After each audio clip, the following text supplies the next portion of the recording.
All right, good morning, everybody. I'm Krista Piferrer with BCFS, Health and Human Services. I am very excited to lead our team. We are probably even smaller than Energy. It's Jeff Crabtree of Methodist Healthcare System and myself who are going to the Hill to champion healthcare for San Antonio. As many of you have heard probably multiple times, San Antonio's largest industry is healthcare and bioscience.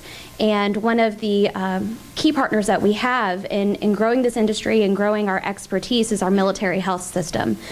So we intend to lead with the message of military health and how important it is to the strategic health of not only San Antonio's military population, but then also the service that it provides to our civilian population as well. Two of the 4 issues that we'll be championing are relating to pricing and payment.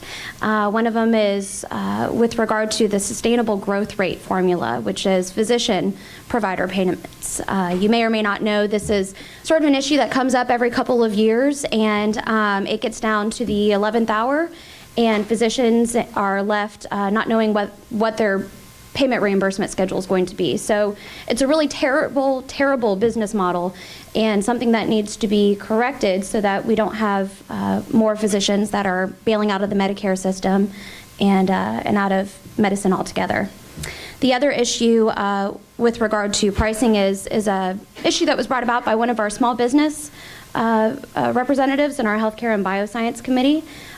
Jane Gonzalez is a small business owner of a durable medical equipment company, and the Medicare procurement and contracting system is flawed and is arbitrarily holding pricing down. And so we intend to talk about that with a couple of our legislative offices. Congressman Smith has signed on to a bill to support market-based pricing. So we want to make sure that we thank him for his support and let him know that we have a representative that would love to speak to him even beyond just this trip. The other issue that we're looking at is disproportionate share hospital funding. This is part of the puzzle to fund Medicaid expansion, and as you all know, Texas is not participating in Medicaid expansion.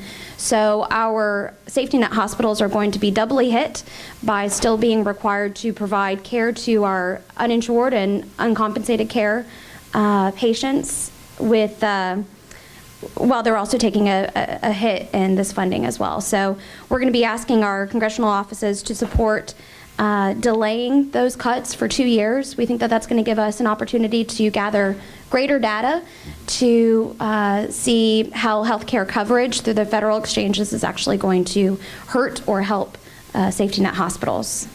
The last thing that we're going to be talking about is Medicare audit improvement. I know this is riveting. I don't know why we don't have more joining on to our team. I've been trying to recruit people.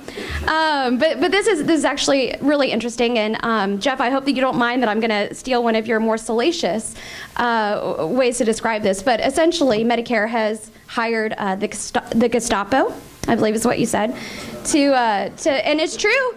It's true. We'll get their attention.